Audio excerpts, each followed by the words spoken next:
Mais um massacre. Bombardeio de Israel deixa dezenas de mortos e centenas de feridos no maior campo de refugiados de Gaza. Organizações de direitos humanos protestam em todo o mundo.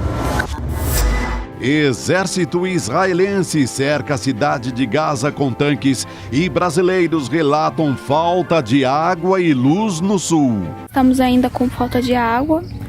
Daqui uns dias eu acho que a gente não vai conseguir encontrar mais água.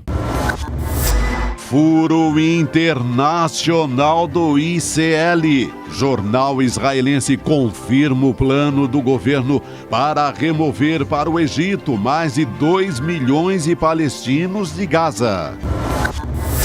E no Brasil, o plano de Bolsonaro para esconder golpistas dentro do palácio. O ICL Notícias, segunda edição, está no ar.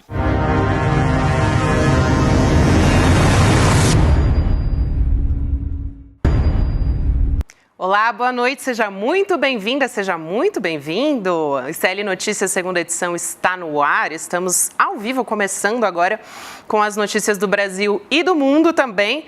Muito boa noite para você que nos acompanha dos canais do Instituto Conhecimento Liberta e também Eduardo Moreira no YouTube. Hoje é terça-feira, 31 de outubro de 2023. O ano está acabando, gente, mas a gente ainda tem muita notícia para trazer aqui a partir de agora. Convido vocês a me acompanharem aqui no site do ICL. A gente tem boa notícia também. A gente continua falando da guerra, mas antes eu quero trazer uma boa notícia para vocês a respeito da vaquinha do ICL para o Centro Social do Renato Freitas. Vou pedir para a nossa produção colocar a reportagem aqui na tela para vocês poderem me acompanhar. Chegamos a R$500 mil, gente, e a vaquinha começou hoje, tá? Essa mobilização, como eu disse, é para o deputado estadual do Paraná, o Renato Freitas, aperfeiçoar uma unidade de acolhimento para pessoas em situação de risco lá em Curitiba. Inclusive, esse foi um print do momento que ele recebeu a notícia, né? É muito bom. O Eduardo Moreira mobilizou a comunidade do ICL logo cedo. Daqui a pouco a gente vai falar mais sobre isso, mas logo nos primeiros minutos a gente já conseguiu um valor acima dos 150 mil, que era a nossa meta. Então, a gente vai falar a respeito disso. Por volta das 2h30, o valor já bateu os R$500 mil. Gente, isso é muito, muito forte. E a gente fala também, na nossa escalada a gente já trouxe algumas informações sobre isso, a respeito da notícia que foi antecipada pela Heloísa Vilela, nossa enviada especial ao Oriente Médio, nossa repórter, que inclusive vai estar aqui em estúdio amanhã, quarta-feira, para conversar com a gente e contar como foi toda essa experiência da guerra lá. Ela estava na Cisjordânia, né, que foi bombardeada algumas vezes, alguns pontos, alguns campos que a Heloísa visitou foram bombardeados enquanto ela estava lá. E a Heloísa trouxe para a gente a informação, antecipou de que Israel quer mandar o povo da faixa de Gaza para o Egito, quer dizer, fazer uma limpeza étnica do local. Isso foi noticiado pela Heloísa no dia 24 de outubro e a partir de agora a gente traz todos os detalhes para vocês. Muito boa noite, Chico Sá, Chico Pinheiro, meus queridos. Salve, boa noite. Boa noite, salve. E vamos começar falando de guerras locais, guerras no Brasil. Guerras contra os mais fracos, contra os negros, contra os pobres e contra aqueles que ousam levantar a voz na defesa desses periféricos, desses pretos, desses pobres. Coincidentemente, um deputado estadual do Paraná, nosso querido amigo aqui do ICL, meu amigo, tenho orgulho de dizer isso, Renato Freitas. Esse menino que nasceu na periferia, que conseguiu a duras penas se formar em Direito e que disse, ou melhor, escreveu no muro, pichou, a injustiça praticada em qualquer lugar do mundo é uma ameaça à justiça em todos os lugares do mundo.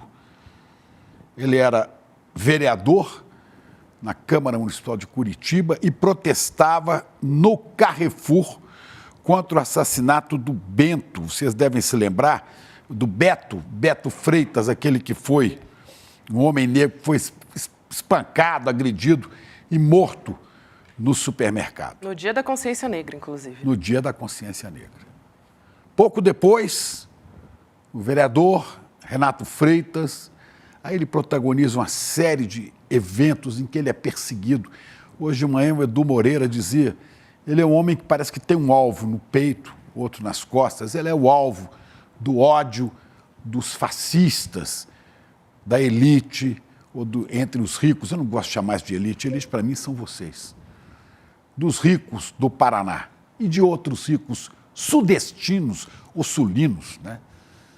Porque o Renato Freitas depois fez um protesto, uma manifestação, numa igreja, ele é cristão, e ele numa igreja do Paraná, ele protestava contra o brutal assassinato de um congolês, vocês devem se lembrar, num quiosque também da Barra. No quiosque matam médicos, 3, como alguém disse na televisão.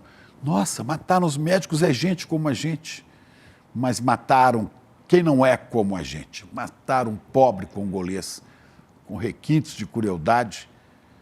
E logo depois, por causa deste episódio, Renato foi à igreja. A igreja de Nossa Senhora do Rosário dos Pretos, que historicamente é a igreja que era frequentada, né, quando o racismo no Brasil era mais explícito, mas ele continua, pelos negros. E a missa foi interrompida e disseram que ele foi lá para fazer baderna na igreja. O próprio pároco depois disse, não foi. Ele falava profeticamente em nome de Jesus Cristo, que sempre defendeu esses, os humilhados, os ofendidos, os descartados, os periféricos, os marginalizados e os marginais, aqueles que ficam à margem da riqueza e dos processos de produção. Pois bem, Renato está outra vez, foi cassado como vereador, foi cassado, teve um mandato cassado, recorreu, se não me engano, foi o ministro Silvio Almeida? Não, o atual presidente do STF, me fugiu o nome. O Barroso. O ministro Roberto Barroso, reintegrou-lhe o mandato, não podia ser cassado. E depois ele foi candidato, então, a deputado estadual, onde teve 57 mil votos. E na Assembleia Legislativa continua a sua luta. Olha aí o Renato. Olha aí, esse gigante da política brasileira, esse menino que cresce... Chico, eu creio que não existe, assim, uma campanha de perseguição como a feita pelo poder fascista do Paraná, do Estado do Paraná, em relação ao Renato. Eu nunca vi uma campanha tão pesada, uma marcação que isso é em aeroporto, Ele entra no avião, lembra? Sim, entra no avião, está lá a PF, era na Assembleia, era na Câmara dos Vereadores, é na igreja, onde ele estiver. Pois é, e ele foi à Assembleia fazendo um discurso em defesa dos pobres, dos pretos, foi vaiado por uma galera branca que estava lá, e o presidente ousou, o presidente era o Ademar Traiano, um deputado do PSD, acusado e sendo investigado agora por corrupção, por grossa corrupção, por muitas maracutaias. Pois Ademar Traiano cassou-lhe a voz. E agora está aberto outro processo de cassação contra o Renato. Pelo que ele diz, mas sobretudo pelo que ele faz, pelo exemplo que ele dá, porque ele, como cristão, sabe que a fé sem obras é morta. Está lá na carta de Tiago. A fé sem obras é morta. Mostre-me as tuas obras e eu falarei da tua fé. Pois ele tem feito muito no Paraná. E agora nós vamos nos juntar ao que ele está fazendo. Vamos ouvir aqui o que foi a semana passada, esse corte que ele tomou na Assembleia. Olha aqui, roda o VT. Como todas as religiões, o cristianismo tem muito a oferecer. Mas foi sequestrado pelo populismo religioso. Aqueles que reivindicam a vingança, a morte. Esses, os serviçais da morte, e da mentira não encontram em mim um aliado. Mas eu oro por vocês. Espero que se arrependam. Não há nenhum hipócrita aqui dentro, deputado. Vossa Excelência limite a sua fala. Vossa Excelência limite a sua fala. Aqui não tem hipócrita. Corta, determino que corte a palavra do deputado. Vamos em frente. O senhor cortar a palavra dele, eu quero o artigo do regimento, presidente. Regimento Projeto interno, de não lei, pode. autoria da deputada Mara Lima, concede o título de cidadão honorário do Estado do Paraná. O senhor não é rei. Robson Gilson O Tedesco. senhor não... O senhor não é rei. Bravíssimo, corajoso Renato Freitas. E eu repito, e a gente repete com ele, o que é que ele disse? Vamos. Senhor não é rei. Adhemar Traiano. E está na mira da justiça, porque o senhor é acusado de corrupção, de grossa corrupção. Mas quer caçar o mandato de Renato? Há mais um processo para caçar o mandato de Renato. Eu fiquei sabendo agora que tem até a comissão de ética acha que passa o pedido de cassação dele. Mais um? Mais um. Meu Deus. O prazo é 20 de dezembro para a comissão de ética dar uma resposta. Aí vai para plenário. E aí, com os fascistoides que tomam conta da política paranaense, há um risco, sim, dele perder o mandato. Mas, sobretudo, porque Renato incomoda os riquinhos do Paraná. Ontem, Edu Moreira voou em direção ao Renato.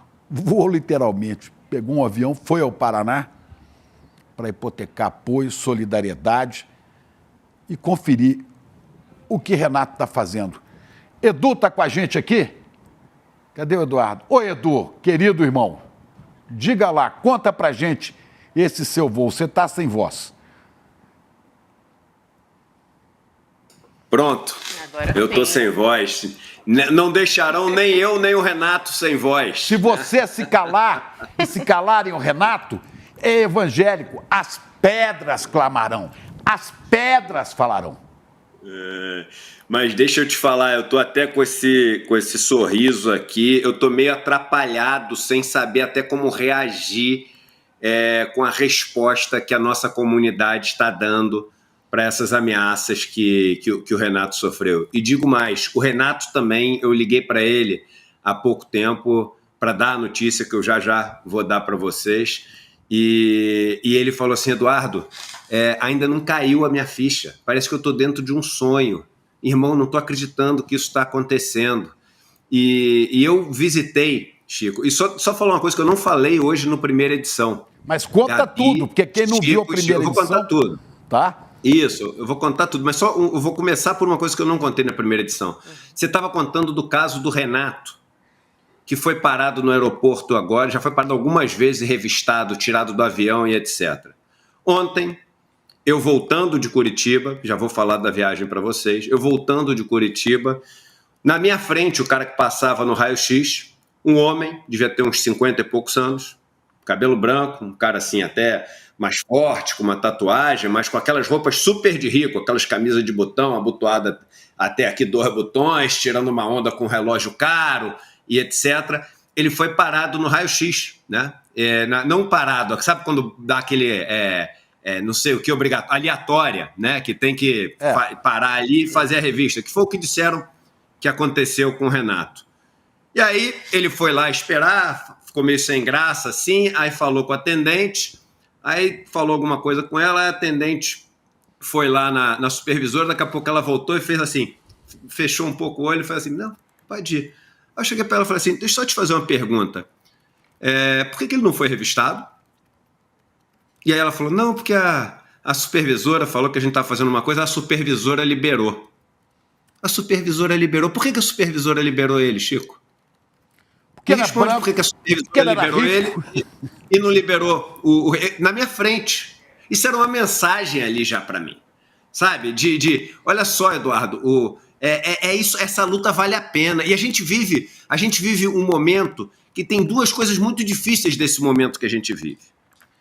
A primeira delas é que aqui no Brasil, as maiores lideranças da esquerda foram eleitas, porque a gente colocou todas elas nessa guerra contra Bolsonaro. E o problema é que foram eleitas e agora, para governar, elas têm que fazer política. E está tudo bem, porque política é um jogo que embrulha o estômago mesmo. Então, tem que compor com esse, com aquele, conversar com a União Brasil e apoiar o Lira e não falar mal desse e daquele. Mas aí a pergunta é a seguinte: onde estarão os nossos profetas que vão fazer as denúncias? Né? Quem é que vai entrar no templo e expulsar os vendilhões? Quem é que vai apontar o dedo e mostrar a ferida aberta do nosso país? A gente não tem mais ninguém fazendo isso. As grandes lideranças de esquerda, eu não vou citar nome nenhum para não levar para o pessoal, mas são lideranças que a gente chama no ICL, e aí fala do Lira, o cara muda de assunto, porque não pode falar mal do Lira, se não pega mal, se não tem que aprovar um projeto. E o Renato é um dos poucos no país que seguem fazendo o que a gente sonha, né, em ver os nossos políticos fazerem para poder acordar o nosso povo e poder fazer a mudança que todo mundo clama, porque a gente vive num país e num mundo que não tem plano B, a gente só tem plano A. E o Renato, por fazer isso, né, num país que, enfim, escolheu conciliar e tem ali os argumentos para conciliar, né, para não correr o risco de voltar o Bolsonaro e para poder fazer uma frente ampla, mas um cara que resolveu não abandonar a luta diante das eleições foi abandonado. Ele não abandonou a luta, mas os políticos, as pessoas que deveriam estar do lado dele, não estão, porque acham que pode pegar mal. Não, porque aí também vai fazer a gente, né, se indispor com esse grupo ou com aquele grupo, com os fiéis, porque ele entrou na igreja, com a elite daqui, com os empresários. E aí é o seguinte: político de uma assembleia estadual sem apoio nacional, num dos estados mais conservadores, com grupos fascistas que não tem limites, irmão, sem repercussão nacional, infelizmente, é tudo para dar errado. É tudo para a gente ter um novo caso Marielle. E aí só tem um jeito de você defender. É chegar e entrar na trincheira com o irmão. É fazer fileira ao lado. É transformar a luta dele numa luta nacional. É fazer com que o trabalho dele seja um trabalho tão admirado, tão exemplar, tão transformador, que o custo de fazer uma maldade para ele seja grande, custo político, inclusive. E aí eu voltei e falei, cara, porque eu conheci o centro de acolhimento, o núcleo periférico do Renato Freitas no centro de Curitiba. E o centro de Curitiba, todo mundo acha que Curitiba é a Europa dentro do Brasil. É a cidade que o Jaime Lerner preparou, né? Lerner preparou. Bonita. Pontos de ônibus que são tubos. E que é o seguinte, eu mandei hoje de manhã, eu coloquei no N1, é fila de morador em situação de rua pegando comida que dá volta em quarteirões, não é quarteirão no singular, quarteirões. E vamos lembrar que o prefeito de Curitiba, junto com a Assembleia, com a Câmara, porque a Assembleia no Estado, a Câmara no município, mas todos juntos tentaram, durante a pandemia, aprovar uma lei que multaria em R$600, Chico Sá, quem desse uma marmita para o morador em situação de rua. Você tem noção do que é multar alguém que dá comida para quem está morrendo de fome? Eu nunca ouvi uma maldade tão grande na minha vida. E são cristãos. E aí, são cristãos. Mas não leram o Evangelho, que Jesus falou, tive fome e me deste de comer. Não leram, mas são cristãos, cidadãos de bem. 34, cabeça. Hein? Mateus capítulo 25, versículo 34. Papai adorava isso. Isso aí. É porque eu sei de cabeça, porque a parte da Bíblia é que Jesus fala o seguinte: meu irmão, não adianta tu ir na igreja fazer esse oba-oba comigo, se quando tu passar na rua e o cara estiver passando o nome, tu virar o rosto, porque eu sou ali. Eu sou ali. Eu sou o velho doente, eu sou o irmão passando fome. Eu sou o que tem lepra, eu sou o esquecido, eu sou o que está na prisão junto com mais 40 numa sala de 5 metros quadrados. Eu sou esse, irmão. Então tu vira o rosto para ele, tu tá virando o rosto para mim. Mas o Renato não virou o rosto. O Renato fez um centro que acolhe mais de 300 pessoas todo dia, e são pessoas com histórias que eu não vou nem começar a falar aqui, porque eu não sei se as pessoas estão preparadas para ouvir histórias que envolvem inúmeros estupros, abusos de pessoas da família e de fora da família, ataques, agressões bárbaras, das quais você nunca ouviu falar na vida, que começam com 6, 8 anos de idade. Pessoas que saíram do sistema prisional e foram abandonadas à própria sorte nas ruas. Pessoas que não conseguem, mas querem vencer o vício das drogas. Pessoas desempregadas e que não conseguem voltar para casa porque têm a vergonha de voltar para casa na condição que estão. E quem é que estende a mão para essas pessoas? Não é a prefeitura, porque a prefeitura não estende. Não são os políticos de Curitiba, porque eles não estendem. E o Renato estende num centro que tem treinamento profissional, num centro que tem um lugar para eles tomarem banho, num centro que tem comida para eles, mas qual o problema? Como manter esse centro? O chuveiro é para a turma dividir. A máquina de lavar, muito velha, é uma também. Os professores de yoga, de artes marciais, para as pessoas terem uma atividade esportiva, pararam de ir há algumas semanas porque eles não conseguem pagar a condução, porque são voluntários, não recebem nada, mas não conseguem pagar a condução. E essa fila? E é fila, porque é o seguinte, não tem outro lugar que aceite esses irmãos. Olha só, eu que fiz essas imagens. Não acaba. É fila atrás de fila de gente querendo comida. Isso são as ruas de Curitiba. E aí o seguinte, eu voltei e falei assim, Renato, eu sei como é que a gente vai estar junto contigo na trincheira e te proteger, irmão. A gente vai fazer a maior campanha que esse país já viu para transformar o teu centro de acolhimento, o teu centro de treinamento profissional, de capacitação, o teu centro de pão para o corpo e pão para a mente, porque ali eles ouvem o Renato falar, eles falam dos seus problemas, eles têm atendimento com psicólogas, são atendidos por enfermeiras. Eu falei, a gente vai transformar isso numa referência nacional. Você vai dar um atendimento para eles melhor do que a prefeitura dá. E a gente tem uma comunidade para estar junto contigo. A gente tem uma comunidade que, quando a gente chama, ela vem. Porque é uma comunidade que construiu tudo isso que a gente tem junto. E chamamos de manhã. Vaquinha para o nosso irmão, para a gente transformar o centro, o núcleo periférico dele, num centro de referência nacional. E eu faço questão de fazer a primeira doação. Fiz a doação ali, na frente de todo mundo, R$10.000. Que é dinheiro pra caramba pra mim. 10 mil... porque doar, tem essa não. R$10.000 é dinheiro, é muito dinheiro. É muito dinheiro. Mas, irmão, dinheiro ali não é o dinheiro que é capricho. Cada real salva a vida, Chico. Não tem um lugar mais bem gasto para dinheiro nenhum do mundo do que num lugar que atende quem ninguém atende. Do que num lugar onde um pão significa a diferença entre viver e morrer, literalmente. Num lugar onde as pessoas que não têm amigo nem amiga, que nem a gente costuma ter, encontram ali um ombro, um abraço, um aperto de mão, um olhar, que às vezes é só um olhar. E abrimos a campanha de manhã. E aí, como é que será que vai ser? Em 5 minutos já tínhamos captado mais de R$100.000. Isso é histórico.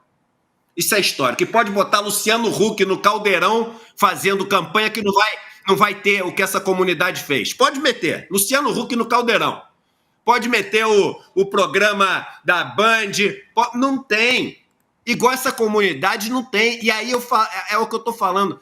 Eu falei de duas coisas que a gente estava vendo. O segundo é o seguinte, irmão, é notícia ruim para todo lado. A gente precisa de uma coisa material para acreditar, para ver coisa boa acontecendo, para ver o tamanho da nossa força, para ver que as coisas podem mudar, para ver que revolução não é uma historinha, não é um papo para amanhã, a revolução é hoje, começa agora. E a notícia que eu tenho para dar para vocês é o seguinte, vocês deram uma notícia aí atrasada, ICL já foi melhor, não é 500 mil não, já são 600. Já são 600 mil reais. 615, e aqui, ó, Edu, agora. 615 mil. 615 mil reais. Tá vendo? O negócio é deixar na mão da Gabi. Eu não entrei ainda, estou entrando agora. Tá? 615 mil reais. Fecha amanhã, no final do programa, do primeira edição, que além de tudo é urgente, e a gente tem que começar a fazer agora, porque é isso aí, é para transformar agora, porque o mandato dele sofre ameaça agora, a vida dele sofre ameaça agora. Então, quem não doou ainda e puder doar qualquer valor, porque às vezes é o seguinte, você doa o valor mínimo que o site lá deixa, mas, irmão, você está conectado na causa. Você está dentro da causa. Você vai passar a prestar atenção no que o Renato está fazendo. Você vai se preocupar com o Renato. Você vai criar um vínculo. E o que muda o mundo é a gente criar vínculo. É o poder do coletivo. É o poder da comunidade. Então, eu queria convocar todo mundo aqui do N2 que não estava com a gente de manhã, que puder ajudar, que puder mandar para os seus amigos, que puder mandar nos grupos de WhatsApp, que puder, enfim, postar nas suas redes sociais, que faça, para a gente ajudar esse irmão e dar um exemplo da força daqueles que querem mudar esse país. E para sentir o gosto de fazer uma coisa que reflete em sorriso, que reflete em coisa boa, que não reflete em ódio, que reflete em vida em vez de refletir em morte. Edu, só acessar icl.com.br/vaquinha, ou com QU ou com K, os dois funcionam. Tá no nosso chat agora, é só clicar e doar. É super rápido, tem Pix, tem boleto, tem tudo. E aí o seguinte, esse site, ele cobra 6,4% de taxa para fazer esse negócio da vaquinha. O que a gente vai fazer? O ICL, além das doações pessoais que nós fizemos, o ICL vai doar os 6,4% no final para o centro receber exatamente o valor que está aqui. A gente vai fazer isso com transparência total para essa comunidade, enfim, se alegrar da forma como precisa se alegrar com uma atividade tão forte, tão potente, tão bonita como essa. Edu, esse é um dia histórico para a gente nunca mais esquecer. Edu, tem imagens aqui, não sei se a gente está com elas no ponto, do centro que você visitou. Vamos embora. Vamos mostrar? Aí você vai narrando. Isso aí. Olha, é Curitiba. Isso, Curitiba. Aí, eu fiz essas imagens, tá? Eu tô olhando pro lado aqui porque é onde está minha TV. Isso aí é o centro do Renato, ele chegando, tá sem som. Quando ele chega, todo mundo grita, todo mundo comemora. Ele fala com uma potência, irmão. Ele fala como um profeta, como um cara com dor na barriga. E olha o rosto das pessoas ouvindo o Renato. São pessoas... Vamos encher a tela. Isso, enche a tela e pode pôr o som aqui. Volta até um pouco, se a produção puder voltar, porque eu queria que vocês ouvissem a potência da voz do Renato falando. Deixa o Edu em off, tira o Edu e deixa aqui grande para todos. Para fazer os nossos próprios planos.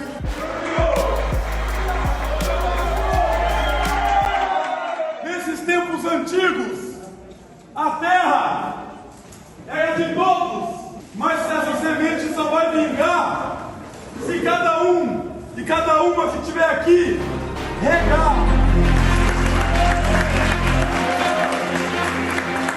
A gente tem que ampliar uma rede multidisciplinar, multiprofissional de apoio que envolva atendimento psicológico, atendimento jurídico, assistência social, enfermagem e aumentar as produções tanto da padaria comunitária, quanto do corte, costura e serigrafia, porque fazem parte de uma linha de integração à sociedade, que é a da economia solidária, né? Para muitas pessoas que estão, infelizmente, à beira da morte. É onde a galera toma banho, É uma ducha só também para essa multidão, o pessoal poder ir ao banheiro. A ideia é construir mais duchas.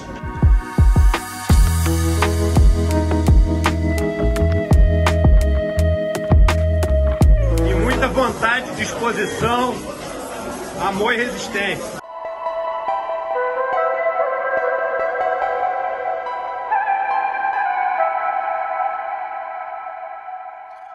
Só lembrando que os pães que vocês viram foram feitos ali pela primeira vez pela padaria que o ICL financiou. Então eles fizeram uma padaria que custou R$36 mil, né, para treinar as pessoas no ofício ali de padeiro e ter como resultado desse treinamento profissional comida para as pessoas. Então foi uma alegria ver ali já o milagre acontecendo.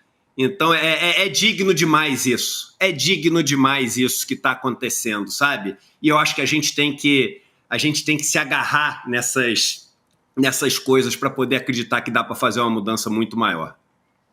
É isso, Edu. Vamos seguir, então. icl.com.br/vaquinha. icl.com.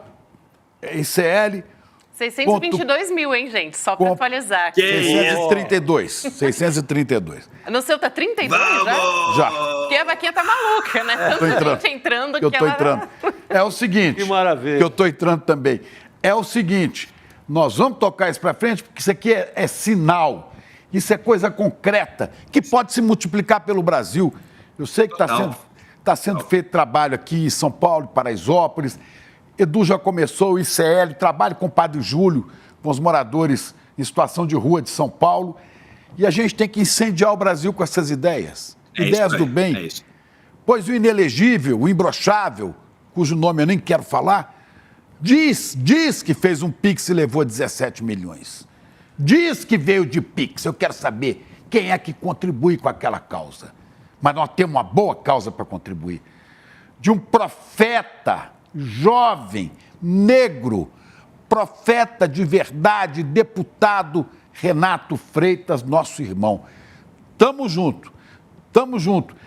Profeta e que faz valer o verso do poeta. Me lembrei aqui, de repente, da canção amiga de Carlos Drummond de Andrade, que Bituca, Milton Nascimento até gravou. Eu preparo uma canção que faça acordar os homens e adormecer as crianças. Que as crianças possam dormir em paz. Se não consegue dormir em Gaza, que a gente espera que possam dormir, mas no Brasil as crianças possam dormir em paz. E que os homens despertem, acordem, ouçam o chamado do profeta. Edu, obrigado. Valeu muito. É isso aí, icl.com.br/vaquinha. Vamos nessa? Beijo, Edu. Vamos nessa. Falou do Drummond, aniversário de Drummond hoje. Aê! Você chamou o homem certo. Nossa, que coincidência. O homem boa. certo. Pois é. É bom a gente falar um pouquinho de coisas que nos dão Vamos gás. juntos, né? De mãos dadas, como diz Drummond. Sigamos juntos de mãos dadas. É isso, mas enquanto a gente sai, né, de uma energia tão boa para falar de coisa muito grave, gente. A gente vai falar da guerra de Israel contra Hamas, contra os civis palestinos. Hoje Israel bombardeou o campo de refugiados de Jabalia, que é o maior na faixa de Gaza, gente. Não se sabe ainda nem exatamente quantas pessoas morreram, mas segundo o canal Al Jazeera, a estimativa é de que sejam pelo menos 50 pessoas. Foi uma explosão numa área super povoada. Inclusive, numa entrevista à CNN americana, um coronel do exército israelense, ele disse, né, confirmou o bombardeio e as mortes e disse que o ataque foi para matar um dos comandantes do Hamas, o Ebrahim Biari, mas a cúpula do Hamas não confirmou essa informação. E olha só o que disse o comandante israelense sobre a morte dos civis lá em Jabalia. A gente tem aqui o print, né, do que ele postou nas redes sociais. O porta-voz das IDF, né, confirma a Wolf Blitzer na CNN que foi um ataque israelense que atingiu o campo de refugiados de Jabalia. A CNN, então, perguntou, você sabe o que é? Você sabe que há muitos refugiados, civis inocentes, homens, mulheres, crianças naquele campo também, certo? E aí o porta-voz Hest disse o seguinte, Essa é a tragédia da guerra, Wolf. Há dias que dizemos, vá para o sul.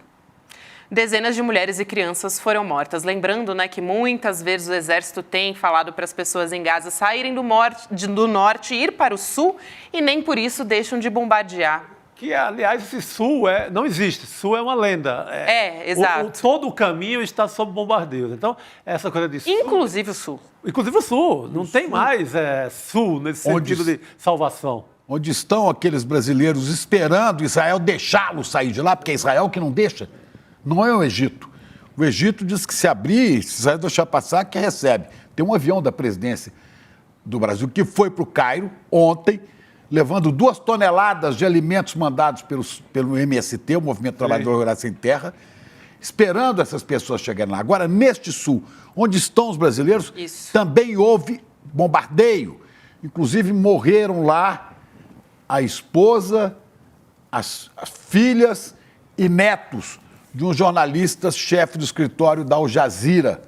Ficou sozinho, perdeu a família inteira. Aí, onde Israel está bombardeando, onde ela encurralou 2.200.000 palestinos.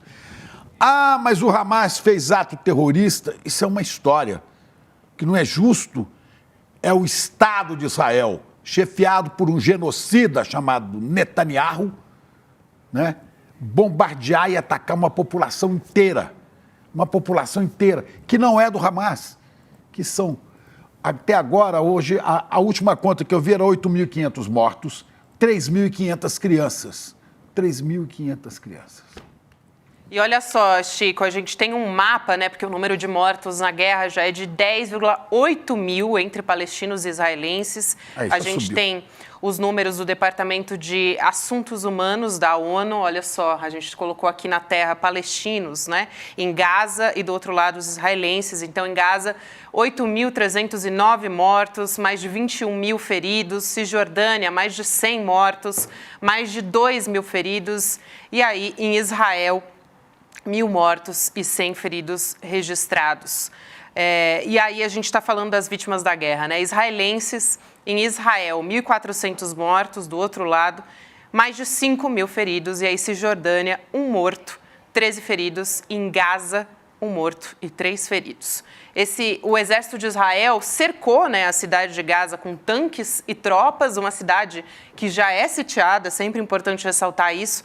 E aí a gente tem um mapa feito a partir de imagens de satélite que foi publicado pelo jornal The New York Times, que a nossa equipe aqui no ICL Notícias traduziu para vocês, para a gente ter uma ideia, né? Se você der uma olhada nesses pontos em azul, onde estão esses grupos, né, de veículos blindados das tropas de Israel, ali na parte sul, né, as tropas apostos perto da principal rodovia, inclusive, lembrando ali, a gente está vendo na direita também Rafah, que é justamente por onde, né, sairiam os brasileiros, por onde entra a ajuda humanitária, e tudo isso é um ponto muito, muito importante ali da faixa de Gaza, da fronteira com o Egito. Gente, a gente segue acompanhando essa história e não tem nenhum mísero sinal de que a ajuda humanitária vai entrar, né, Chico? Eu acho que menor chance. Você só pegar o relato dos brasileiros que estão lá numa casa alugada pelo Itamaraty, eles já têm dificuldade. Mesmo o governo do Brasil estando abastecendo eles de água, comida, etc., já começa também a faltar alguma coisa. E aquela imagem das bombas que eles viam distante é cada vez mais no quintal, cada vez mais chegando no telhado da casa. Então, é sem saída. Não tem ONU, não tem instituições de direitos humanos, todos preocupados, mas efeito prático, zero. E olha só, a informação que chegou agora. As autoridades em Gaza estão circulando a notícia de que a fronteira com o Egito vai ser aberta amanhã para saída e tratamento de 81 feridos. E isso não implica na saída para estrangeiros, né, incluindo os nossos brasileiros que querem voltar aqui para o Brasil. E me chama a atenção esse número, né, Chico? 81 feridos, porque são milhares de feridos. Você acabou de dar os números da ONU. Esses números são da ONU. É um número muito pequeno, né? Aí você pega só 81 que está quase morto já, né? Inclusive vários perguntaram, né? A gente está recebendo essa informação aqui, os locais, né? Informações do embaixador Alexandre Candeias. Perguntaram se os alimentos e equipamentos humanitários que foram doados pelo Brasil e Gaza vão para os brasileiros, inclusive. O MST, ontem a gente noticiou, também doou alimentos. 2 toneladas. 2 toneladas. Vai mandar 100 toneladas. E esse material vai ser entregue pelo Crescente Vermelho do Egito, que é a versão da Cruz Vermelha lá no Levante, e distribuído, teoricamente, para a população vulnerável em Gaza. A gente fala teoricamente porque a gente não sabe se vai conseguir entrar ou não, né? Só ressaltando aqui o Alexandre Candeias, que é embaixador do Brasil lá na Cisjordânia e que está acompanhando de perto toda essa situação, né? Você não sabe se vai chegar em ninguém, né? Porque, e quanto tempo? Porque enquanto Israel não abrir mesmo para valer, não existe. Israel está em guerra com Hamas? E por quê? Por que essas pessoas todas se tornam vítimas da sua truculência? É uma resposta que a gente não consegue... A gente não consegue chegar a essa resposta. Estão varrendo escombros, pessoas mortas junto e pessoas vivas que já perderam tudo para fora da faixa de Gaza, como lembrou Heloísa Vilela. Estão fazendo a negociação com o Egito, vão dar uma grana para o Egito como indenização para receber todos esses palestinos. E aí o movimento sionista resolve o seu problema, toma o território todo e bane de lá, pobre do palestino que continuar no território, porque começa por Gaza, depois vão atrás da Cisjordânia, onde já mataram 121 pessoas e já fizeram mais de 2.000 feridos. Na Cisjordânia não tem Hamas. Como é que... Agora, a gente tem, inclusive, o vídeo, né? O governo de Israel, como você disse, Chico, está estudando, né, transferir de forma forçada toda a população palestina que está na faixa de Gaza, que são mais de 2 milhões de pessoas, para Sinai, no Egito. Essa informação consta num documento do Ministério da Inteligência de Israel, que foi vazado pelo Wikileaks, confirmada ontem pelo principal jornal de Israel, o Haaretz. E esse foi um furo da Heloísa Vilela, né, a nossa enviada especial, repórter ao Oriente Médio. Em primeira mão, aqui no ICL, pela nossa querida Heloísa Vilela, a gente vai ver um trecho justamente dessa denúncia que foi feita pela Elo há uma semana, no dia 24 de outubro, uma semana antes, inclusive, do jornal israelense também traz essa notícia. Vamos assistir. A gente vai a Ramallah agora, porque a nossa enviada especial, Elo Vilela, está trazendo uma informação importante, conversou com uma fonte, né, Elo, que participou de uma reunião da autoridade palestina. Boa noite para você. Que informação é essa que você traz, Elo? Boa noite, pessoal. Pois a informação é o seguinte, é uma pessoa muito próxima de um representante que participa toda segunda-feira dessa reunião da autoridade palestina. E na reunião dessa segunda-feira, ele me relatou que ficou muito claro que já está tudo acertado, que todo mundo já sabe que todos os moradores da faixa de Gaza terão que sair e serão transferidos para o território do Egito, ou seja, está selada a anexação do território da faixa de Gaza por parte de Israel. Informações quentíssimas de Heloísa Vilela, que agora a gente teve a confirmação com documentos. Sim. Dada há 8 dias, né? Exatamente. Dada há 8 dias, só ontem a Wikileaks trouxe o documento oficial da inteligência do governo de Israel, e tudo leva... Eu tenho ainda, não sei se o Egito tem 9 milhões de refugiados em seu território já. Vai ser uma negociação, não vai ser uma negociação fácil, né? Mas também é um país muito endividado, então precisa de muita grana. Talvez essa fragilidade econômica do Egito favoreça a negociação com Israel. Mas os palestinos serão pária no Egito. Sim. Não. Refugiado como outro qualquer lá, serão escanteados. Agora é gente que tinha casa pobre, porque Gaza, mesmo a cidade, era como uma favela brasileira. Pouco melhor, talvez, mas as pessoas tinham um mínimo de dignidade, tinham casa. A culpa é do Hamas. A culpa do Hamas é por uma ação. Agora, o que está acontecendo aí é um massacre. Eu disse, encurralaram esse povo. estão destruindo tudo, estão destruindo, arrancando-lhes as raízes fincadas naquele solo. Esses palestinos estão lá, e seus antepassados, desde a época de Cristo. Desde a época de Cristo. Exatamente, exatamente. Agora, é importante também a gente não achar que todo judeu tem a ver com isso aí, não é assim. A maioria dos israelenses, inclusive, condena esse tirano, esse genocida, esse novo Herodes, que é Benjamin Netanyahu, esse maldito enviado de Satanás. O povo de Israel, a maioria condena. Agora é preciso que, além de condenar, dê um basta para esta guerra absurda. Isso é que está faltando o povo de Israel fazer, derrubar este facínora do poder, esse energúmeno, e mandar parar a guerra, mandar parar o bombardeio.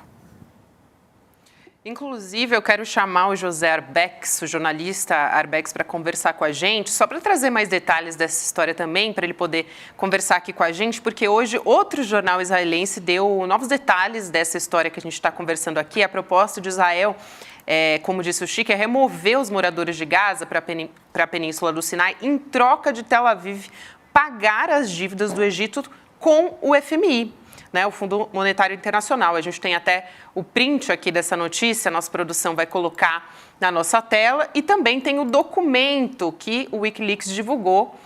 Na sequência, a gente vai colocar também, trazendo os detalhes todos dessa história. Aí a gente tem um documento verificado pelo Ministério da Inteligência de Israel em 3 de outubro, sugerindo, agora tiraram um print aqui, eu não consegui terminar de ler, mas sugerindo justamente, né, que o deslocamento forçado de civis de Gaza para o Egito produziria resultados estratégicos positivos e de longo prazo. Esse documento consultivo prevê um processo de 3 fases, incluindo o estabelecimento de cidades de tendas no Sinai e a abertura de um corredor humanitário, seguido pela construção de cidades no norte do Sinai, das quais não haveria retorno. Gente, isso é surreal, né? Arbex, boa noite para você, obrigada por aceitar nosso convite. Já queria justamente entrar nessa história, né? Seria varrer realmente os palestinos da faixa de Gaza. Bom, primeiro, boa noite para todos aí, Chico e você. É um prazer estar aqui conversando com vocês, apesar da situação, né? Eu acho que esse plano aí, ele já tinha sido publicamente escancarado pelo próprio Netanyahu na Assembleia Geral das Nações Unidas, quando ele falou agora, algumas semanas atrás, e ele mostrou o mapa do que ele acha ser a Grande Israel, e no mapa que ele mostrou da Grande Israel, diante de toda a Assembleia Geral, não consta a Palestina. Ele erradicou a Palestina do mapa. Então, e o que ele propôs no lugar foi criar uma imensa zona econômica que aglutinaria a economia israelense, a economia da Arábia Saudita, a economia dos Emirados Árabes Unidos, num corredor até a Índia, e esse seria uma zona dinâmica que vincularia toda essa região à Europa. É a proposta do imperialismo estadunidense ao plano da nova rota da seda da China, que incorpora os estados euroasiáticos e que foi anunciado em 2013. Mas o plano da China não envolve remoção de populações inteiras, não envolve genocídio, não envolve matança, etc. e tal. Agora, faltou Netanyahu e faltou os israelenses combinarem com um povo palestino, né? Não há na história nenhum exemplo de alguma potência que tenha conseguido expulsar um povo de suas terras com 6 mil anos de história. Você vê o Vietnã. Os Estados Unidos foram lá no Vietnã, causaram um morticínio absurdo, 4 milhões de mortes no Laos, Vietnã e Camboja, mas saíram com o rabo no meio das pernas. Você não acabou com o povo vietnamita, com o povo, nem no Laos, nem no Camboja. Você não acabou com esse povo. Esse povo tem 6 milhões de história ali. Você não consegue extirpar um povo. Você pode até jogar uma bomba atômica e acabar com ele, mas você não consegue vencer um povo desse aí. A mesma coisa no Afeganistão. Eles foram lá, os Estados Unidos mataram cerca de 900 mil afegãos e tiveram que sair com o rabo no meio das pernas. Não conseguiram nada do que eles pretendiam fazer no Afeganistão. E mais recentemente no Iraque. Inventaram a mentira em 2003 de que o Saddam Hussein teria armas de destruição em massa, que não sei o quê, e precisa democracia no Iraque, não sei o quê. 1 milhão de mortos no Iraque e saíram com o rabo no meio das pernas. A Bex, está ruim o seu áudio. Eu não sei se você consegue sair e voltar, está truncando. Não é? Então tá, não está certo. Não, agora está. Tá normal, tá só. Eu quero lembrar que por trás disso aí, a gente fala muito de Israel, por trás disso aí está os Estados Unidos. Sim, foram os Estados Unidos que vetaram um plano que teria salvado milhares de vidas. Uma resolução feita pelo Brasil, pelo governo brasileiro na ONU. Foram os Estados Unidos que vetaram, porque o senhor Biden estava lá de braço dado com Netanyahu e queria aparecer como grande artífice da solução, que não houve. Então, não aprovaram a resolução do Brasil e a matança continua. Claro, ô Chico, eu ainda faço uma observação a respeito do que você falou agora há pouco, que é muito importante, que nós não podemos confundir sionismo com judaísmo. O que está acontecendo não é obra dos judeus, é obra de um governo sionista fascista chefiado pelo Netanyahu. E nesse sentido eu digo, o próprio povo judeu é vítima do imperialismo estadunidense. Os Estados Unidos estão jogando com o povo de Israel. Estão jogando o povo de Israel numa fria, porque essa guerra não é nem uma guerra, né? Essa operação de morticínio não vai acabar tão cedo.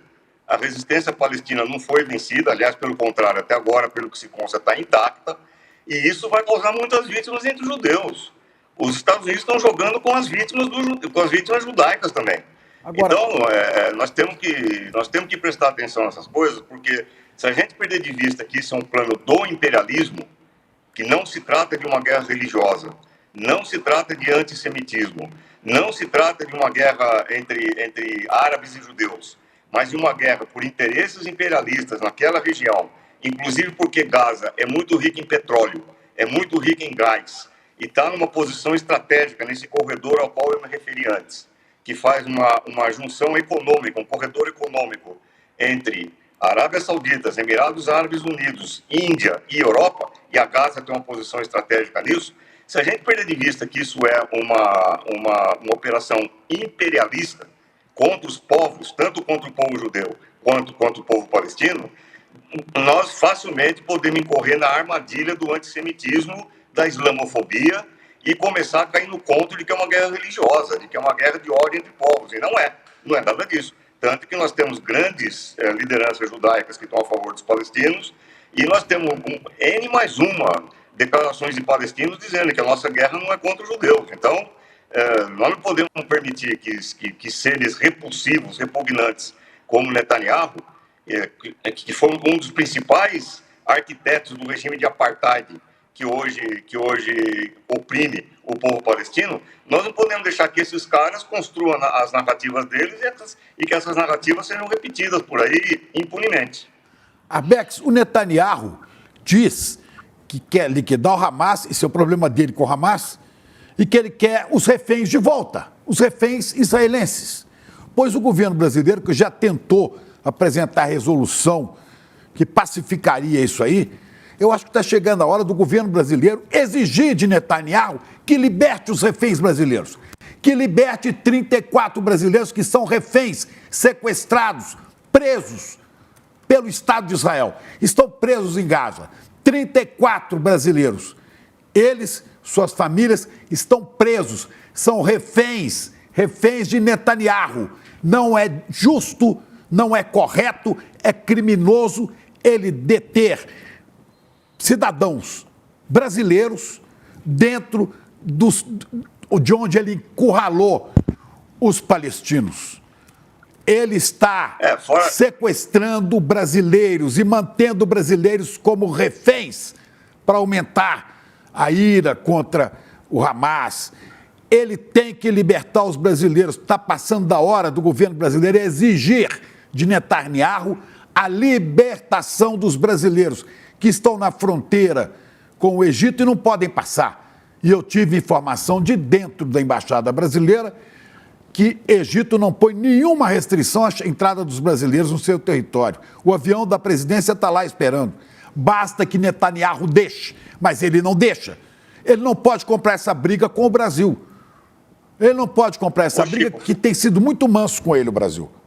Diga. Ô, Chico, fora as mentiras, né? As mentiras, né? Porque a versão oficial... Diga, Arbex, agora sumiu a sua voz.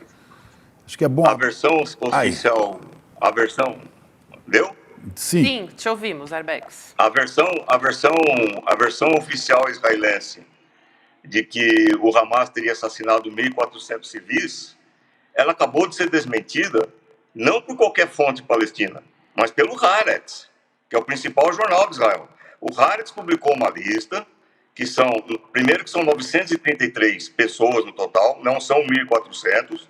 Segundo, dessas 933 pessoas, mais da metade é integrada por policiais e por militares.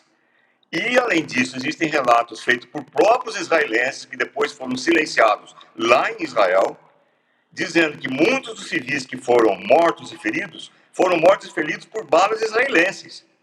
Ou seja, desde aquela história dos bebês decapitados até essa história de que foram 1.400 massacrados pelo Hamas, é mentira. São versões que, eu repito, elas estão sendo contestadas pelo Haaretz, o mesmo jornal que colocou em manchete dizendo o seguinte: o principal responsável pela catástrofe que se abate hoje naquela região chama-se Benjamin Netanyahu. E isso é o Haaretz, o principal jornal israelense.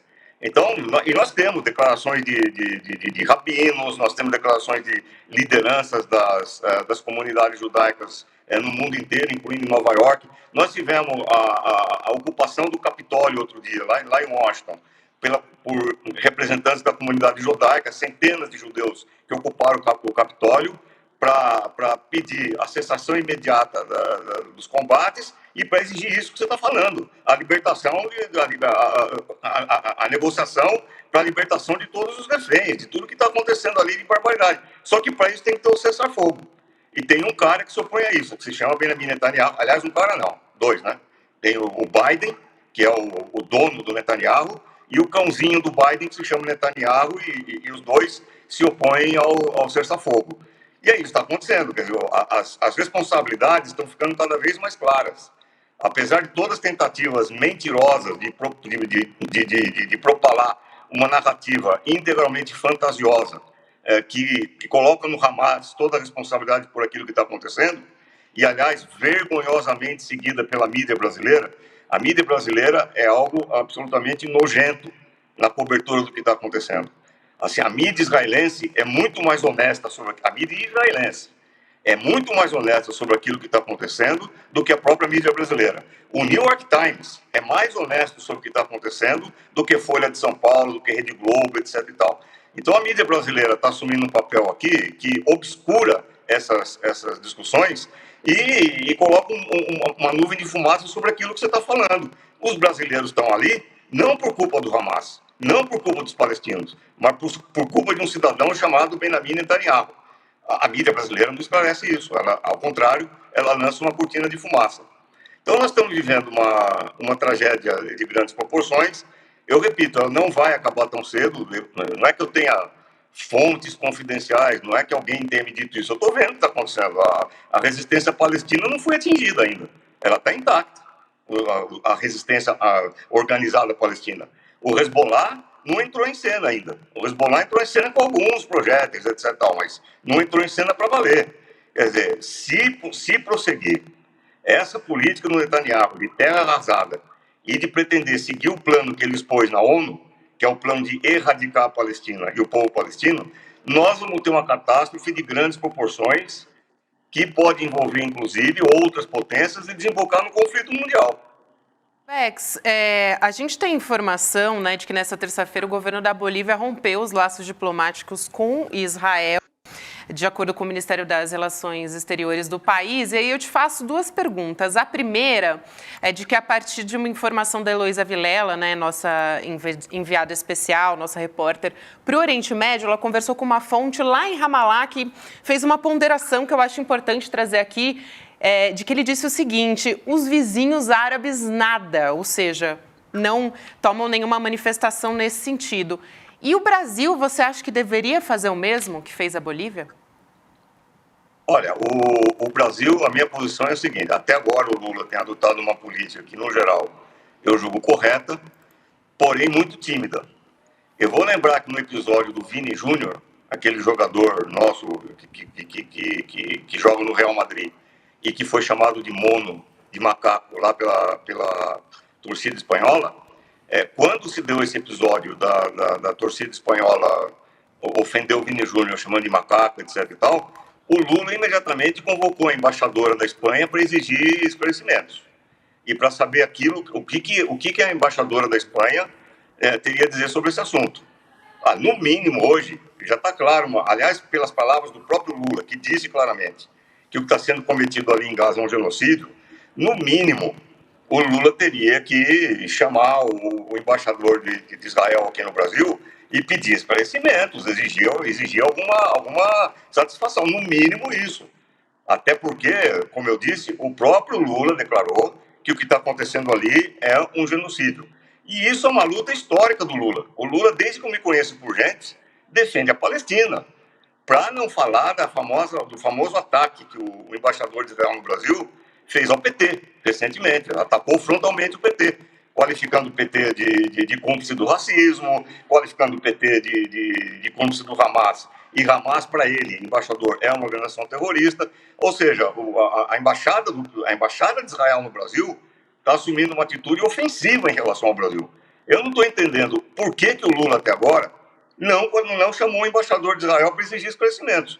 Eu acho que o Lula, no mínimo, está sendo excessivamente conivente com aquilo que está acontecendo lá na faixa de Gaza. Eu acho que já era hora, inclusive, de Lula ter colocado em questão a ruptura dos acordos feitos com Israel pelo governo anterior, pelo governo Bolsonaro, que eram acordos que envolviam equipamentos militares, equipamentos de espionagem, treinamento de oficiais pelo exército israelense, pelo serviço secreto israelense. Está na hora de romper esses acordos. Por que o Brasil vai manter acordo com o Estado genocida?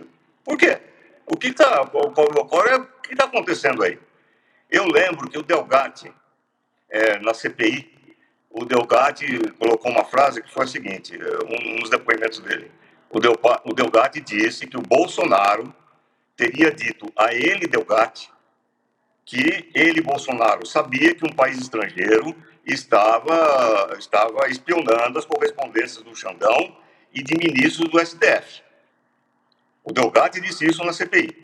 Eu quero saber que país estrangeiro é esse. São os Estados Unidos? É Israel que está espionando? E agora, com esse escândalo que teve agora da arapongagem envolvendo a ABIN, eu quero saber quais são os equipamentos que estão sendo utilizados e quem cedeu esses equipamentos. Foi Israel ou não? É isso que eu quero saber. Foram os equipamentos obtidos pela gestão Bolsonaro junto a Israel? Quem foi que cedeu esses equipamentos? Por que a CPI não aprofundou essa discussão? Por que a Polícia Federal não vai atrás disso? O que o Lula está esperando? É difícil para mim entender. É uma boa pauta, viu, Arbex, essa, até porque, além do governo federal, os governos estaduais estão apinhados com esse material de espionagem de Israel. Então, é uma bela dica. Mas, Arbex, eu queria te perguntar, você cobre ou estuda guerras, né? Desde a Guerra do Golfo, eu lembro que você tinha uma tese que você estudou o que você chamava de telejornalismo. E você é sempre atento a esse espetáculo da guerra, a quem está ganhando a guerra na opinião pública, às coberturas. Você acaba de falar de como é tendenciosa a imprensa brasileira, que ela é muito pró-Estados Unidos e muito pró-Israel. Mas hoje, numa cobertura de guerra, você não tem mais só as grandes emissoras. Você tem 1 milhão de canais de internet. ICL. Você tem, inclusive o ICL, você tem repórteres lá, você tem cronistas locais, tem os repórteres da própria faixa de Gaza que transmitem para o mundo inteiro crônicas diárias sobre a guerra. Você não acha que pode haver uma virada na opinião pública internacional por conta desse efeito de internet, que não depende mais só das CNNs da vida? Chico, eu acho que essa virada já houve. Quando você vê 500 mil se manifestando em Londres, quando você vê judeus ocupando o Capitólio lá em Washington, quando você vê as manifestações em Nova York, manifestações em Chicago, manifestações em Paris, que desafiaram o governo francês, manifestações em todos os estados árabes, contra os governos árabes, aliás, que foi a questão colocada anteriormente, que os governos árabes não movem uma palha, e se depender dos governos árabes, eles não vão mover uma palha. Mas a população está na rua, você tem 1 milhão de jordanianos ali se manifestando em Amman, você tem uma multidão imensa no Cairo, quer dizer, a internet fez toda a diferença do mundo. E aqui eu vou falar uma frase que vai parecer um exagero, vai parecer um fanismo, etc e tal, mas não, eu sustento essa frase. Israel já perdeu essa guerra. Israel já perdeu essa guerra. Ela pode ganhar militarmente, ela pode criar uma mortandade muito maior, ela pode fazer coisas muito pior em Gaza do que ela fez até agora. Mas acabou o mito da nação democrática no Oriente Médio. Acabou isso daí. Acabou a história de que Israel é um país coitadinho, que está sendo cercado por inimigos e que é vítima, e etc, etc, etc. Essa história acabou. Para você ter uma ideia, antes de começar a atual fase dos conflitos, se você verificar todas as manifestações que foram realizadas lá em Jerusalém, em Tel Aviv, contra o Netanyahu, por causa da reforma do judiciário israelense, que todo mundo estava reclamando que o Netanyahu estava empurrando Israel para um regime ditatorial, etc e tal, que estava acabando com a autonomia do judiciário, você tinha mobilizações nas ruas em Tel Aviv, em Jerusalém, etc e tal, que não tocavam no assunto do apartheid. A palavra Palestina não aparecia nas manifestações. Ninguém falava em Palestina. Hoje a Palestina é o assunto central no mundo inteiro. Não tem quem consiga discutir hoje a conjuntura mundial sem falar da questão palestina. O próprio Biden, que é o principal responsável pelo massacre que está acontecendo agora, foi obrigado a declarar até 2 dias atrás que depois que acabar essa fase da crise, vai ter que se discutir o futuro do povo palestino, que não dá mais para continuar desse jeito. E estava esquecido. Ou seja, entrou na pauta, faz parte da pauta mundial, está levando milhões de pessoas às ruas no mundo inteiro, e isso daí é produto do quê? Não é da cobertura da imprensa tradicional, não é o Jornal Nacional, não é a televisão tradicional. Quem está fazendo isso é a mídia independente, é a mídia alternativa, é o ICL, é a TV 247, bravos camaradas nossos, como o Breno Altman, com a denúncia que ele tem feito do sionismo, o Breno Altman, enfim, somos nós. Nós que fazemos parte dessa rede na internet, somos nós que estamos fazendo isso aí, no mundo inteiro. Tá bom. É isso aí, Obrigado, Arbex. querido. Obrigado, Arbex. Até uma próxima. Legal. Grande abraço para todos vocês aí. Muito obrigado Abraço pela para chance. você, querido. A gente vai chamar nossa convidada. E eu repito, o Brasil devia ser duro com Netanyahu. Duro com Netanyahu, porque Netanyahu mantém brasileiros reféns, palavra que ele vive falando para se referir ao Hamas, pois ele mantém brasileiros reféns hoje na faixa de Gaza. No mínimo, o governo brasileiro devia chamar o embaixador de Israel para cobrar explicações. É para se considerar, mas eu acho que a posição do Itamaraty é porque estava no comando da ONU até hoje, então tinha proposta para estar em jogo lá no plenário. Então, acho que a partir da manhã pode ser que mude essa Chama história. o cara e fala, explica aí, por que vocês estão prendendo brasileiro lá? O que nós temos a ver com a briga de vocês? Eu estou tentando trazer esse povo há 20 dias e não consigo, né? É isso, gente. Vamos continuar falando, atualizando a história da guerra. Tem muita coisa. Hoje, o Antony Blinken, o secretário de Estado dos Estados Unidos, foi interrompido no Senado americano por manifestantes anti-guerra. Ele estava pedindo ao Senado dinheiro para a guerra. A gente tem, inclusive, esse vídeo. Eu vou colocar e, na sequência, chamar a nossa convidada. Vamos ver. A gente não tem agora o vídeo, mas daqui a pouquinho eu vou colocar para a gente, mas essa vai ser a nossa primeira discussão aqui com a Karime Sheaito. Eu vou até pedir para ela me ajudar aqui com a pronúncia do nome dela. A Karime é mestre em estudos estratégicos. Karime, me ajuda com a pronúncia do seu nome, por favor. É Sheaito mesmo, Sheaito. Boa noite para você, bem-vinda aqui ao ICL Notícias, segunda edição. A gente não te ouve. Obrigada pelos convites. Agora não? sim, agora sim. Sim. Sim. Boa noite, gostaria de agradecer o convite. É Sheaito mesmo. Sheaito, então tá bom. Desculpa. A primeira alternativa foi errada, mas a segunda eu acertei. Vamos assistir agora o vídeo, Karime, pra gente poder comentar do Antony Blinken sendo interrompido no Senado americano. Vamos ver. Not shrinking back. Not in the face of Russia's aggression against Ukraine. Not in the face of an intensifying strategic competition in the Indo-Pacific and around the world. If the witness will suspend, and I ask that everyone again respect this hearing, we will suspend until the room is cleared. Is calling for a ceasefire. Shame on you all. The world is calling for a ceasefire. The American people don't want to support this brutal war. Stop the war. Stop the ceasefire now. Stop funding this brutal massacre that Israel is doing on the people of Gaza. Ceasefire now. Ceasefire now. Ceasefire now. Thank you, Senator Blinken, if you can continue. Bom, excelente esse vídeo, né? Inclusive, eu acho que vale a pena trazer aqui uma outra informação a respeito do diretor do Escritório de Direitos Humanos da ONU em Nova York, que renunciou, o Craig Mokhiber, o diretor do Escritório de Nova York do Comissariado da ONU para Direitos Humanos, que pediu demissão do cargo nessa terça. E ele disse que fez isso em forma de protesto contra a própria ONU. E acho que vale a pena a gente trazer junto com essa manifestação que a gente teve no próprio Senado americano, porque é uma pressão, né, contra o governo dos Estados Unidos também. Karime, quero te ouvir a respeito disso. Eu acho excelente a gente começar por aí mesmo, porque um fato é que a opinião pública internacional, talvez pela primeira vez nessa escala, né, tem se mostrado a favor da Palestina.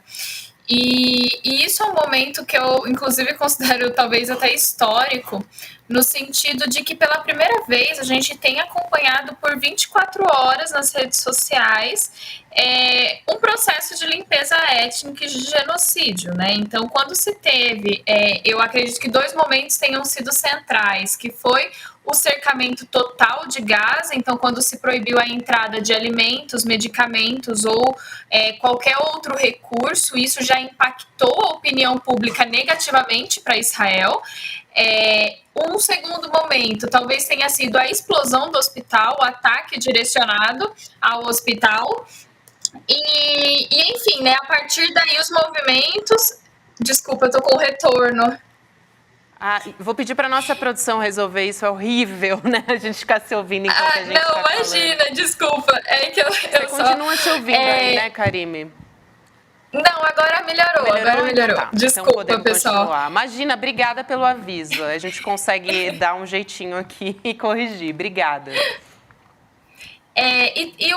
Enfim, a partir daí as mobilizações internacionais, e foi muito interessante que dessa vez elas não foram centradas apenas nos países árabes, né? Então realmente numa dimensão internacional começaram a eclodir, estão extremamente fortes, né? Eu acredito que nesse vídeo que a gente assistiu agora dentro do Congresso estadunidense é muito simbólico não só a fala da senhora que se levanta pedindo cessar-fogo, mas as mãos sujas de sangue das pessoas ali atrás, né? Então, reconhecendo que estão com as mãos sujas de sangue, né? O governo estadunidense está nessa posição.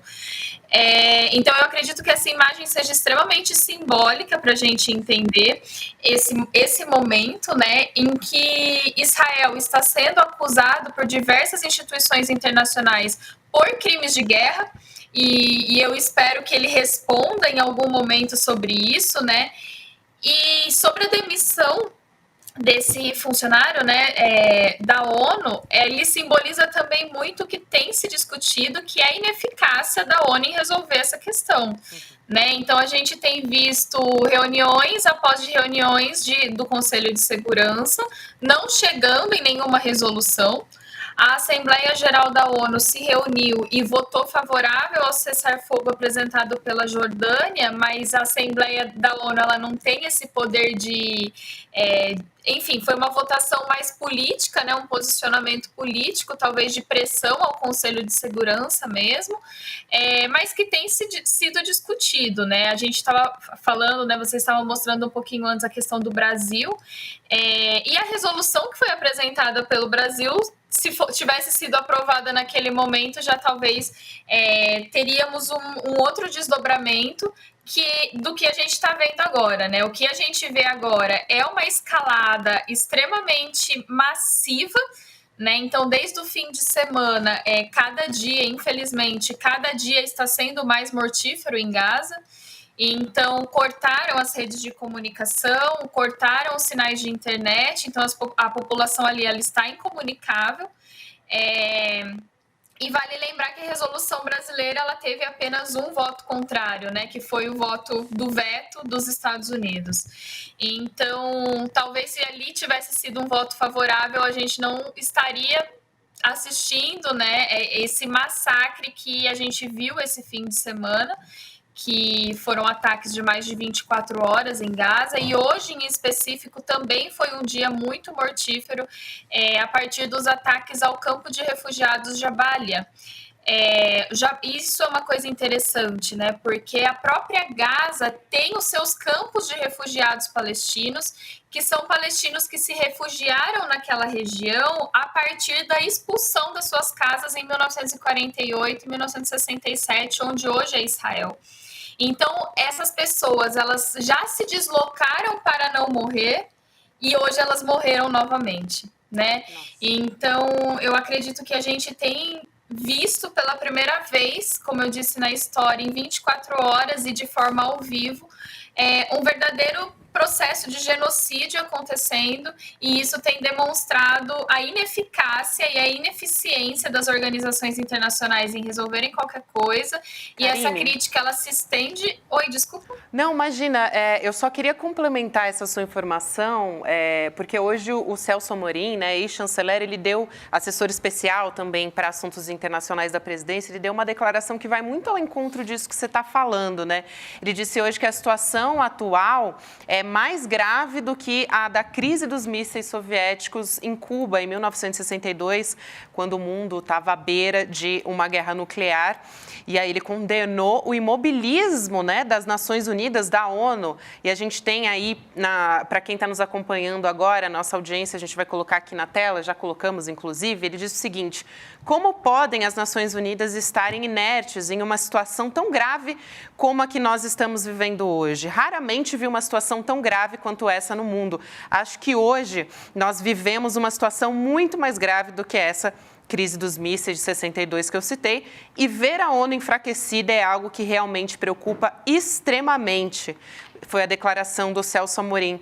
E, de fato, né, hoje, inclusive, dia 31 de outubro, é o último dia da liderança, né, do Brasil ocupando a presidência na ONU. A partir de amanhã, a gente já tem a China para assumir todas essas reuniões do Conselho de Segurança da ONU. E agora a gente espera que se tenha que a gente chegue, né, a algo que vá no sentido de poder entrar ajuda humanitária. Mas, Karine, me chama muita atenção o quanto o tempo da diplomacia está muito atrasado em relação a essa tragédia que a gente está assistindo em Gaza, né? Assim, são muitas mortes, inclusive... Desculpa, a produção também quer trazer uma outra informação aqui também, mas eu não consegui entender no ponto. Se vocês puderem me encantar. Agora sim. A gente quer trazer também a informação não, né? A gente tem o vídeo, né, da estrela de Davi, o embaixador de Israel que usou o emblema com a estrela de Davi amarela no encontro na ONU e o Centro de Memória do Holocausto. Criticou ele, né? Em cima da estrela estava escrito nunca mais, a gente está colocando aqui as imagens. Embaixador de Israel na ONU, o Gilad Erdan, afirmou que a estrela é um símbolo de orgulho para ele, uma forma de lembrar que eles juraram se defender e que o antissemitismo e o ódio aos judeus estão crescendo pelo mundo. Vamos colocar o vídeo aqui para a gente poder assistir antes de você comentar, Karine. My team and I will wear yellow stars.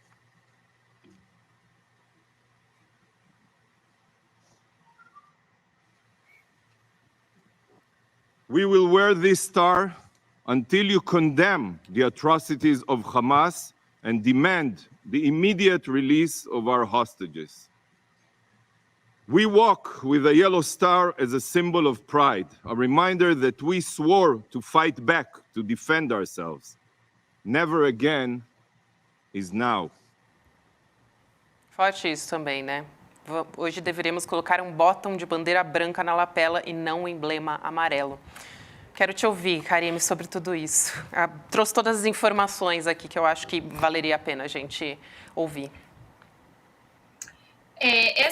Esse vídeo final, né, que vocês mostraram deles colocando a estrela de Davi, enfim, ela vem atrelada a uma narrativa que não é nova, na verdade, que é do movimento sionista, e aqui a gente precisa entender, né, que não são todos os judeus que são sionistas, né, o sionismo ele é um projeto político, antes de tudo, e essa narrativa, ela historicamente, né, ela tem associado como se fossem equivalentes ou sinônimos o antissemitismo e o antisionismo. E essa confusão, ela não vem de forma desproposital, né? Quando se diz que você ser crítico ao projeto sionista, né, a um projeto colonizador, que é o que acontece ali na região, desde que o Estado de Israel foi criado, ele passa por um processo de colonização, de povoamento, então judeus da Europa migram para a região e começam a povoar aquela região, com tudo o que esse processo colonizador implica, né, de expulsão forçada, de guerras, enfim. Se tem essa tentativa de associar que você criticar esse movimento é você criticar a religião judaica ou, né, ser antissemita. Então, hoje foi mais um dia em que eles tentaram reforçar essa argumentação, mas sendo que muitos judeus, e a gente tem visto isso, inclusive nos Estados Unidos, né, estão condenando o que está acontecendo. Então, eu vejo esse processo, né, esse simbolismo que ele fez hoje, de reforçar essa narrativa de que você condenar as práticas que estão sendo executadas pelo Estado de Israel é você ser antissemita ou ser contra judeus, sendo que uma coisa não tem absolutamente nada a ver com a outra, né? E, novamente, esse discurso do Holocausto, ele retorna, como também uma tentativa de influenciar a opinião pública sobre Israel e o discurso também, né, tentando, o próprio Netanyahu tentando recuperar sua popularidade interna, reforçando a todo momento que é um momento que precisamos de unidade nacional, vem, enfim, todos esses elementos, essa prática discursiva e simbólica, elas aparecem articuladas. É isso, quero te agradecer muito a Karime, que é especialista, né? Vou só pegar o crédito certinho, né? Karime Sheaito. Tá certo agora, né, Karime? Não errei seu nome de novo. É mestre em estudos estratégicos. Muito obrigada, foi um prazer receber você aqui no SL Notícias, segunda edição. Seja sempre muito bem-vindo. Um beijo, até uma próxima. Muito obrigada. Boa noite, querida. Bom, a gente segue por aqui, a gente conversa agora com o Guga Noblar, a gente vai falar um pouco de Brasil, curto, né, gente? Pois é, nos últimos minutos finais aqui, porque a gente teve mais um depoimento da delação premiada do coronel Mauro Cid, né? Ele afirmou que o então presidente Jair Bolsonaro queria esconder no Palácio da Alvorada os alvos investigados pela Polícia Federal por ataques às instituições democráticas para impedir que eles fossem presos. É isso mesmo, o Guga? Um deles foi um influencer bolsonarista que a gente conhece muito bem, inclusive, né? Guga, a gente não te ouve. Vamos voltar 2 casas para ouvir o Guga, gente. A quem interessa calar Guga Noblar? Ninguém, pelo amor de Deus. Ontem também aconteceu a mesma coisa, quando o Guga vai entrar com a gente. Bom, gente, só para dar o spoiler, quem é esse influencer bolsonarista? Deixei todo o mistério e aí o Guga não falou quem era. É o Oswaldo Eustáquio, né, que acabou fugindo para o Paraguai. O Guga vai trazer os detalhes dessa história, informação que é do repórter Aguirre Talento, do UOL. Ele vai trazer todos os detalhes por aqui, mas, enquanto isso, já vou trazendo os detalhes dessa história, né? O Cid disse, então, que Bolsonaro chegou a determinar que o Oswaldo Eustáquio, que é alvo desses inquéritos que são conduzidos pelo ministro do Supremo Tribunal Federal, Alexandre de Moraes, ficasse escondido na sua residência oficial para evitar que ele fosse preso, olha só. E aí a defesa de Bolsonaro negou essas acusações, disse que ele não tinha nenhuma relação próxima com o Eustáquio. Meu Deus do céu, era irmão quase. Ô Chico, só que a gente tem que estar atento a uma coisa. A Polícia Federal tem quebrado o sigilo telefônico daquele advogado maluco, o Vassef. Frederico Wassef, né? Vassef. E do próprio Jair. Quer dizer, a qualquer hora aparece a conversa, a gente pode ficar sabendo de coisas que a gente nem imagina. E vem, viu? Vem coisa, porque os passarinhos estão cantando. Enquanto a gente está aqui preocupado com a guerra, tem passarinho cantando. Tem passarinho cantando em Brasília. Canta passarinho? Passarinho o velho, cantando? Lá. Aí. A gente tava com Canta saudade. passarinho. Tá rolando em Brasília. Canta passarinho. Esse meu sabiá é meio um porteiro, Canta, sabiá porteiro eletrônico. Vai sabe? um pouquinho. Aí. Por aí vai. Cadê o Guga, rapaz? E o toque, toque, toque também, Toque. Porque essa delação é longuíssima, né? Ela é detalhada. Então, a gente recebe ali em etapas, por episódio, mas quando juntar isso com o sigilo telefônico, meu Deus do céu. Pois é, gente. E aí... Até porque esse homem não vai para a cadeia, né? Tem mais de um ano. Ontem completamos um ano da eleição, que ele perdeu a eleição para o Lula. E até agora nem indiciado o cara é. Exatamente. Tá na moleza, tá na folga, tá no lucro. Teve outro youtuber também que foi citado nessa delação, né? O Bolsonaro também discutiu, de acordo com o Mauro Cid, tomar a mesma iniciativa, né, em relação ao Bismarck Fugaza, também youtuber bolsonarista. Informação que o Aguirre Talento, o repórter, confirmou com 3 fontes que acompanharam a delação de Mauro Cid. E aí, só para dar uma retrospectiva, uma pequena retrospectiva, né, de quem é o Eustáquio, porque a gente costuma se esquecer desses personagens, né, da nossa história. Em dezembro, ele chegou a ser recebido no Palácio da Alvorada por Bolsonaro e tem um vídeo dele entrando na residência oficial no dia 12 de outubro, que circulou nas redes sociais, mas ele negou que a intenção fosse se refugiar lá, vamos dizer assim, né, por causa de uma eventual ordem de prisão que pudesse vir por aí. E aí, o próprio Cid disse, nesse depoimento, que foi ele quem dissuadiu o Bolsonaro da ideia. Falou, presidente, pelo amor de Deus, né? E o argumento dele era de que isso poderia acarretar problemas sérios a Bolsonaro perante o Supremo Tribunal Federal. Ele falou, presidente, calma. Ele ainda quis dar uma Também não é assim. Ali, né? A Guga está entre nós. Não, já ele vai estar entre nós, mas aparentemente Guga ele com voltou. Problema. Talvez a gente nem consiga reconectar o Guga. Pois é. Agora, tá aí o homem, aqui. rapaz, tá aí o homem. O homem está entre nós. Finalmente. Estava trazendo aqui todos os detalhes, Guga Noblar, dessa Pois é, história. gente, pois é. Eu vi a Gabi aí dando todos os detalhes. É isso, gente. No dia 12 de dezembro, Oswaldo Eustáquio e Bismarck Fugaza, de fato, se refugiaram lá no Palácio da Alvorada. O Bolsonaro recebeu, sim, essa turma. Eles se refugiaram ali depois do quebra-quebra que teve em Brasília. Foi naquele dia que Brasília quase que ficou sitiada. Eles queriam supostamente libertar um índio, um indígena, que também era político, que também era pastor. Um indígena, entre aspas, que era bolsonarista e que eles queriam recolher da Polícia Federal. Ele estava na Polícia Federal. Foi o dia do quebra-quebra. E onde eles se refugiaram? Lá no Palácio da Alvorada. Isso aconteceu, a gente já sabia, os jornalistas. O que o Mauro Cid fez foi confirmar essa história. A novidade é que o Mauro Cid está confirmando esse fato, que o Bolsonaro, de fato, fez isso para refugiar essa turma, que o Bolsonaro, inclusive, tinha pensado em deixá-los ali e que foi convencido, segundo o Mauro Cid, pelo Cid, a não fazer isso porque compraria uma grande briga com o STF. E aí a alternativa do Bolsonaro foi pedir para um carro oficial, segundo o Mauro Cid, levar o Oswaldo Eustáquio para um local onde ele ficasse protegido da justiça. Ou seja, segundo o Mauro Cid, o Bolsonaro obstruiu a justiça. Usou um carro oficial para dar fuga ao Oswaldo Eustáquio, que era procurado pela polícia. Depois Oswaldo, que é muito corajoso, né? A gente sabe que não, picou a mula e foi para o Paraguai, onde está até hoje ali pedindo asilo político, e por conta desse pedido de asilo que está ali sendo averiguado, ele ainda não saiu de lá. O Bismarck, sim, esse foi preso, ficou 90 dias no Chilindró,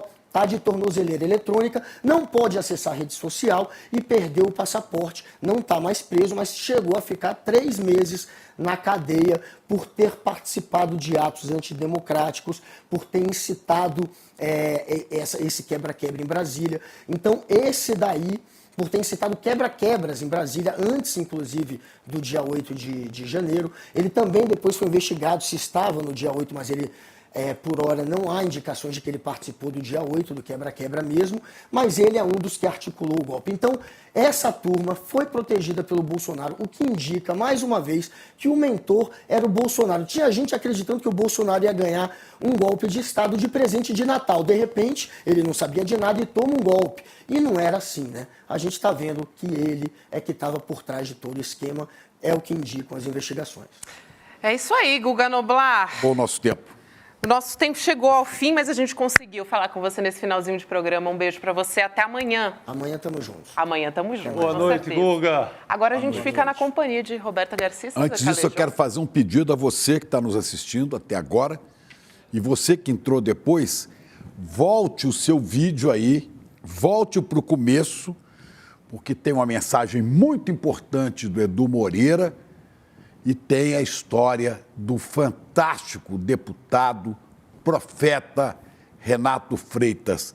Assista ao comecinho ali do ICL, que você não está perdendo nada, está só ganhando. Vale a pena, vão lá. E assine icl.com.br/vaquinha. É isso aí, chegamos a 655 mil e podemos ir além, não é isso? Vamos chegar no 1 milhão. Vamos chamar o Sinapse com Roberta Garcia e César Calejon e vamos embora, gente. E a ciranda está no ar. Faz um bububu aí. Olha o Cid cantando. Ninguém solta a mão de ninguém. Você já percebeu como é grande o esforço da direita e da extrema-direita para criminalizar o MST? Você já parou para pensar por que eles querem tanto atingir esse movimento, atacar esse movimento? Pois é, contra tudo e todos do grande capital, a gente resolveu revelar a verdade sobre o MST. Você tem interesse em conhecer essa verdade? No dia 12 de novembro, um domingo, às 8 horas da noite, no horário de Brasília, a gente vai apresentar para vocês trechos do documentário De Quanta Terra Precisa o Homem e também fazer um debate incrível sobre essa, que é uma das questões mais importantes para o Brasil, a questão da terra. Junto conosco vai estar ninguém mais, ninguém menos do que João Pedro Stedley, um dos principais líderes do movimento dos trabalhadores sem terra. Estarão conosco também várias outras pessoas que têm na sua vida a luta da terra como um dos principais motores. Para você não perder esse encontro histórico e assistir trechos inéditos do filme De Quanta Terra Precisa o Homem, é só você se inscrever gratuitamente no link aqui em cima ou aqui embaixo. Não perde essa chance. Todo mundo vai celebrar a estreia do ICL no mundo dos documentários e filmes e, mais uma vez, aprender muito com a nossa plataforma.